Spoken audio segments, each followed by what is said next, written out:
ಜೀವಾವಧಿ ಶಿಕ್ಷೆಗೆ ಗುರಿಯಾಗಿದ್ದ ಶಿವಮೊಗ್ಗ ಸೆಂಟ್ರಲ್ ಜೈಲಿನ ಕೈದಿಯೊಬ್ಬ ಅನಾರೋಗ್ಯದ ಹಿನ್ನೆಲೆ ಮೆಗ್ಗಾನ್ ಆಸ್ಪತ್ರೆಯಲ್ಲಿ ಸಾವನ್ನಪ್ಪಿದ್ದಾನೆ. ಚಿಕ್ಕಮಗಳೂರು ಮೂಲದ ಬಾಬು ಕೆಪಿ ಅಲಿಯಾಸ್ ಸಜಿ ಬಾಬು ಮೃತ ಕೈದಿಯಾಗಿದ್ದಾನೆ.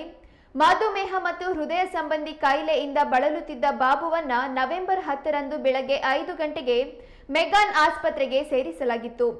ಆದರೆ ಚಿಕಿತ್ಸೆ ಫಲಿಸದೆ ಇಂದು ಬೆಳಗ್ಗೆ 5:40ರ ಹೊತ್ತಿಗೆ ಕೊನೆಯುಸಿರೆಳೆದಿದ್ದಾನೆ ಎಂದು ತಿಳಿದು ಬಂದಿದೆ. ಪ್ರಕರಣವೊಂದರ ಸಂಬಂಧ ಚಿಕ್ಕಮಗಳೂರಿನ ಜಿಲ್ಲಾ ಮತ್ತು ಸತ್ರ ನ್ಯಾಯಾಲಯವು ಬಾಬುಗೆ ಜೀವಾವಧಿ ಶಿಕ್ಷೆ ಪ್ರಕಟಿಸಿತ್ತು. ಕಳೆದ ಆಗಸ್ಟ್ 22ರಂದು ಬಾಬುನನ್ನ ಚಿಕ್ಕಮಗಳೂರು ಜಿಲ್ಲಾ ಕಾರಾಗೃಹದಿಂದ ಶಿವಮೊಗ್ಗದ ಕೇಂದ್ರ ಕಾರಾಗೃಹಕ್ಕೆ ವರ್ಗಾವಣೆ ಮಾಡಲಾಗಿತ್ತು.